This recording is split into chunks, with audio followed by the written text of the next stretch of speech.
sabi ni Oji, di daw masarap eh. Sabi ni Oji, di daw masarap eh. Yung mga basher kay Diwata, alam niyo mga babayan, mga Pilipino po tayo. Pilipino po tayo. Parehas lang po yung mga lahi natin. Okay, sana kung lahi yung Chinese, ibang lahi. Supportahan po natin si Diwata. Kasi marami pong pagsubok na nagdaanan yan. Naging successful yan dahil may mga taong tumulong sa kanya. At naging matatag po niya sa buhay niya. At lalo na rin po ako, bago ko po ito pinasok ng pag-vlog ko, sinuportahan din po ako ng mga kakilala ko, kaibigan ko, mga mahal ko sa buhay. Kaya kung bakit ako nandito ngayon, tumatayo sa harapan nyo, na Diwata Parent Overload! Napakatarap! Napakatarap! Napakatarap! Ikutuloy na kasi ako yan eh. Mga TikToker, TikToker. Kasi nakamulang kita sa atin. Na may TikTok. Sabi nga kasi dito ba?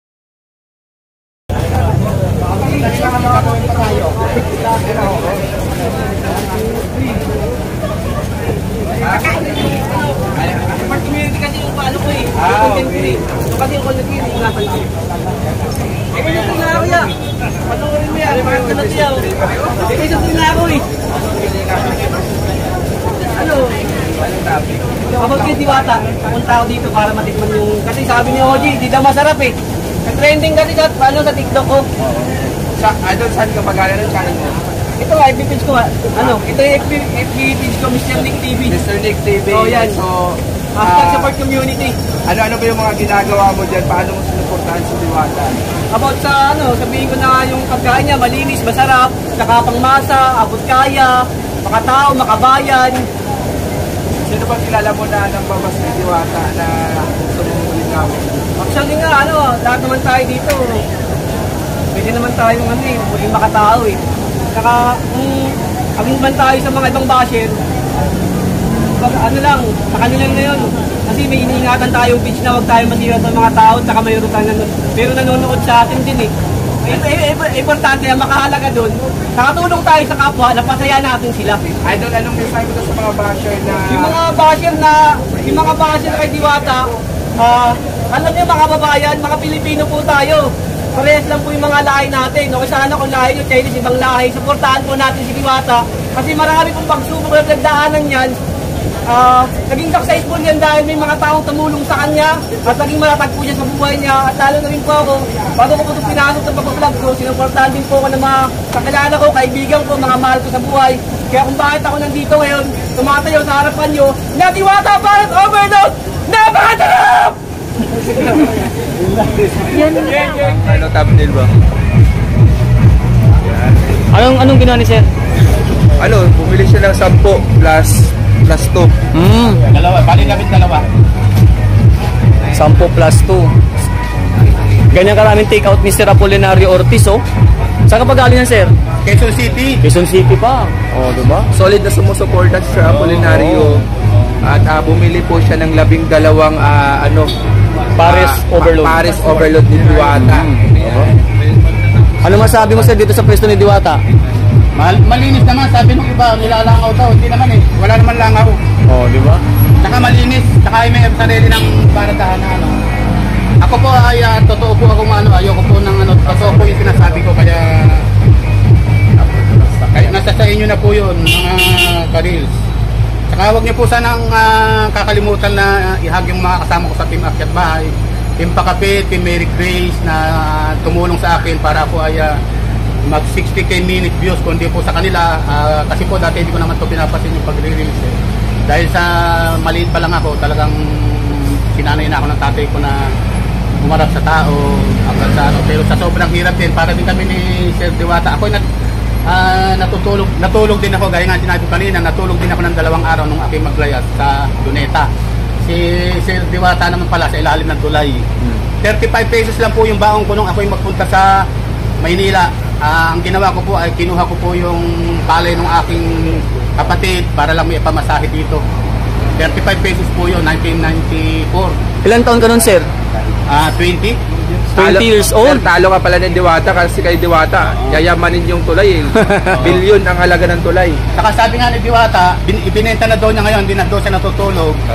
Doon sa binenta na niya yung tulay. Ano masabi mo yun, Sir, dahil nakita mo si Diwata sa person? Masaya kasi parehas na kami dating mahirap. na ano, ako naman po hindi naman po sana naging lahat po ng hiniling ko kay Lord. Basta kasi pag inuuna mo si Lord, lahat ng gagawin mo, ay gagabayan ka talaga ni Lord. Basta inuuna mo talaga palagi si Lord.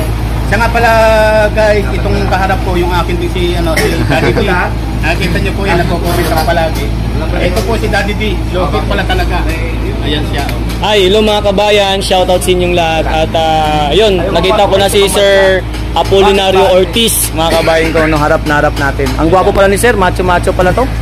Harapan kami, umalis na po si Diwata. Oh, Sir, anong plano mo rito, Sir? Sa pinamili mo, Sir, dami nito, Sir, ah. Yeah. Oh, mukhang Sir, mukhang iti-take out mo to sa yung mga rubber cards doon, ah.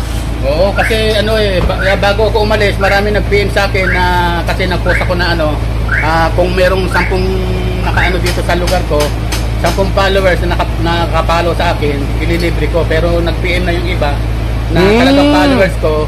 Kaya sabi ko, sige, walang problema. Basta ito yung binili ko sa ako. Bali lang yung dalawa Wow, yan. ang swerte naman ng mga followers si Sir Apolinario Ortiz. Ayan mga kabayan, Wala si Sir, labing dalawa, no? Ayun. Okay, Sir, invite. Shout out po kay Sir Apolinario. Don't forget to like, comment, subscribe sa kanyang channel o Facebook Reels na Apolinario Ortiz. Dami niyan, ah. Oh, ang dami, oh. Diwata, thank you. Grabe. Pag sinupulaan natin, Wala na si Diwata. Gaya na sinabi natin, lahat ay uunlad, lahat ay aangat. At matatas. Yan po si Sir Apolinario Ortiz, mga kabayan. Pupuntahan natin sa Sir Ortiz. Thank you, sir. Thank you.